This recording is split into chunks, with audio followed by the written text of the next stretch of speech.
Round two is over, and it's good to see the back of my boy Jamie. Why did I not pick my namesake? Wow, that's really hurt me this round. That game last night, he was incredible as well. Obviously, almost helping them finish off and win that match. The 4 overs with the 3 for as well. Incredible from him. And then Paul Walter, thank goodness for my team. Both those guys are on the bye this week. Speaking of guys to hold, those are 2 guys that you definitely need to hold from those 2 teams. Matt Short, I believe as well, you should be holding. And then anyone else, maybe Dusty Short as well, but unlikely you'll trade him given his price. But basically everyone else in those 2 sides, the Heat and the Adelaide Strikers, you could probably be trading out. We'll get into that in a little sec, but firstly, let's go through my round results and obviously go through all the rankings for the top guys as well. So 1,065, if I picked Overton over Baisley, and if I picked Munro as vice, just those 2 decisions there, that picks me up an extra 200, probably just over 200 points there with the loop, and then the extra 140 or something it was for Jamie Overton. I don't even want to look, but yeah, an okay score there. Would have been really, really good if we had Overton, but still a decent overall rank at 2880. We did go up almost 700 ranks in round 2 after a pretty solid start there as well. And I could not get James Baisley out of my side any faster. So really unfortunate for a few of the players out there. Michael Neeser just getting in the 2 overs. We had Baisley last night, picked up a wicket thankfully, but bowled 2 overs 1 for 9 and didn't get any chance at that economy rate bonus, which was a bit of a tough one. So yeah, that's where my squad's at. So I couldn't get rid of him faster, as I said. So we're looking to round 2. I did get a win in all of my leagues, which was very helpful. The Podmasters Cup, a pretty close one there, almost 40 points. I got over Spills Lethals, which is John there. But there were some really, really high scores in the Podmasters Cup. So 1255 up top for Damon. We had pretty close to 1100 for a few of the lads there. And then Tim with a massive comeback with Overton there. Really helped him out. Andrew there at 1283 is huge. You had Kai there and Adrian. Both scored well in round 1 and absolutely crushed in round 2 as well. And I'm kind of sitting in the middle, sort of 40 points ahead of a bunch of players here. But for the most part, the majority of these guys had a pretty solid round and are all sort of ranked okay from there. Let's get into the overall rankings now. And I'm sitting there, I believe, about 500 points behind. So 510 or something like that. Which is fairly tough, but obviously there you've got 2 guys right up top, the 2767, 2759 there for 1 and 2 for Matt and Michael. Congrats to you guys. Absolutely crushed the start of the season. My team value is sitting at 2.1, I think with about 90k in the bank.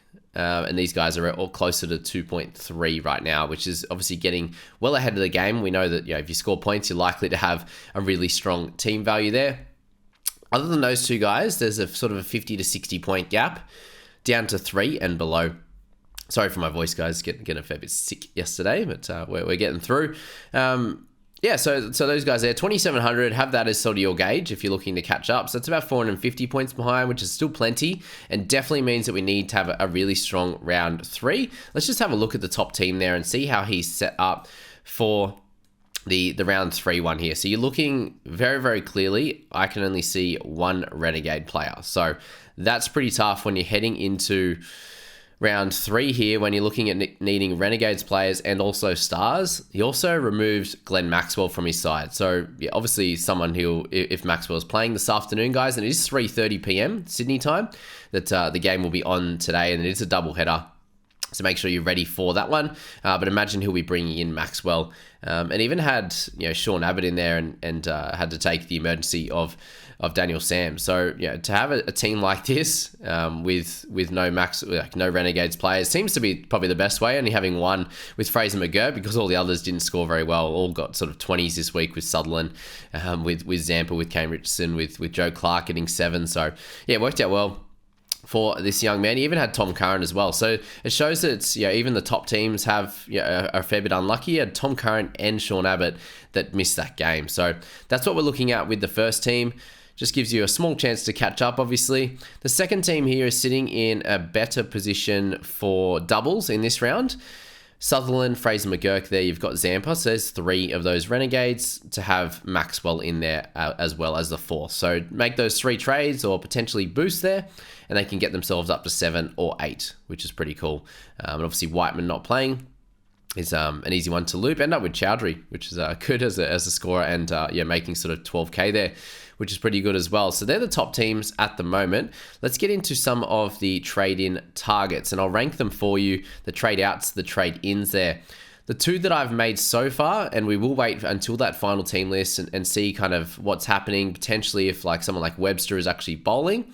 At the moment, Bo Webster has come into my side, and we've also brought in Mark Steckity as well. So those two trade-ins, I'm waiting for that one more. I did end up having to use my boost last round, I should say, yesterday, to get rid of Tom Curran. I did bring in Josh Philippi, who was looking really good before he got out to, of course, Jamie Overton, which was frustrating, but it is what it is, obviously.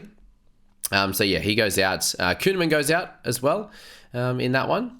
So Kuhn goes, and then we lose Baisley as well for Bo Webster and Steckity at the moment. My main reasoning for this, guys, is I think I'm going to go pretty hard at, obviously, this buy in round 3, but also getting prepared early for the round 5 buy there as well. So if I've got these guys set in for now, I can actually start to... I'm probably only going to stick with 5, maybe 6 at max in that round 5 set up there of the stars players. I think 5 is probably going to be the key, maybe one more. So if I'm set up now with those guys with the double this week, then I don't have to bring any more players in, maybe one in round 5. And if that's the case, I can then prepare for the round 6 doubles for the Scorchers, who are probably going to be the best team to target there. And if I bring in 1 or 2 Scorchers in that round 5, then it gives me a couple more loopers in my squad, because at the moment in round 5, I'm only going to be having the 1 looper in Cooper Connolly. So if I can get a couple more, I think that's going to be really, really helpful to, even if there's, some stars that aren't playing too well, I can loop some of them with potentially, these single game guys. We know what Darcy Short can do in a single game. David Payne, I think I'm going to keep him in this one. And my third trade personally is going to be looking at a McDermott, I believe, just because he's not scoring too well. And now that I've got Philippi in there, I think I'm going to keep Billing so I can loop this week. And he's actually, he's got that 50, he's scoring runs most games, averaging 35, made a little bit of cash there. So I think we can keep him mainly for the loop this week.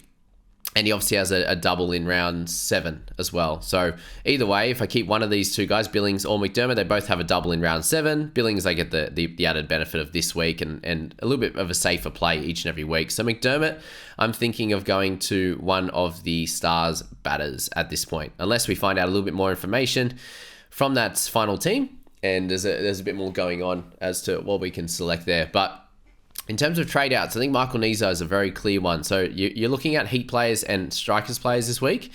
Likely you'll have sort of 6 between them. So I think getting rid of 3 is pretty important. So Niza's top of that list. Guys like Xavier Bartlett are going to be there as well. Billings should be near the top, I think, along with Kuhneman. I'm going Kuhneman first just because he doesn't have the duel. The keeping obviously is very helpful for my looping this week. So those types of guys in the Heat are going to be, guys you want to be looking at. Colin Munro is a guess, 50-50 like it was last week. He is looking incredible. He just walked down the wicket and plonked that for 6 the other night, hitting a couple of 6s before getting out. So he's definitely in form there and could be one that you look at holding. In terms of your strikers, I think Baisley has to go. Obviously, Paul Walter has to stay for Heat. Jamie Overton has to stay for the strikers. David Payne's in between. Wes Agar, you could probably push out right now. If you're looking at holding anyone, as I said, it's going to be Matt Short, Darcy Short, and then really other than that for the strikers, it's Jamie Overton, and that's it. Anyone else is fair game to trade. And really for the Heat, it's just Paul Walter. So they're the trade outs. And if we're looking at trade ins, then that's something we'll just flick this in now so we can look at the batters there when I'm looking to trade out McDermott. So let's have a look at that while we're here as the other option. So Bo Webster, obviously the more expensive option, which, good and bad. It was poor for me last week, so I'm a little bit worried about that. But guys like Hilton Cartwright are next on the list. Hilton Cartwright and Tom Rogers are the two that I'm looking at as picking one of those guys. And that leaves me 70k in the bank and able to sort of go nuts with the Thunder players next week in round 4.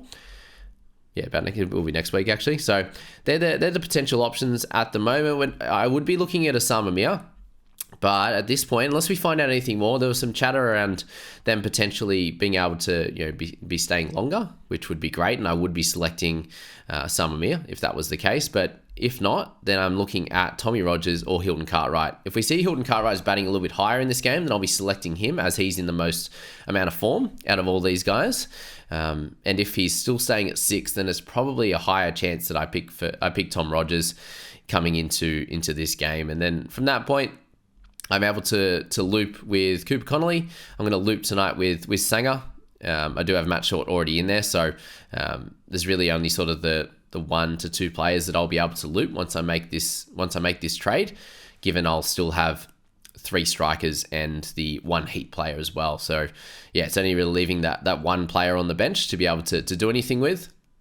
And given I'll be bringing all stars players in, actually I won't be able to make any further moves because they'll all be locked in that first game against the Thunder this afternoon. So yeah, I think with that one with Sanger, it's just going to be looping him this afternoon. And then if things don't go well with him, then I'll look to move Connolly down with Matt Short and just lock that in from there, I think, as my, because then I'll be playing everyone else. So that's where I'm at the moment. I think it's a toss-up between Rogers and Cartwright when it comes to, the bat flip and the toss there.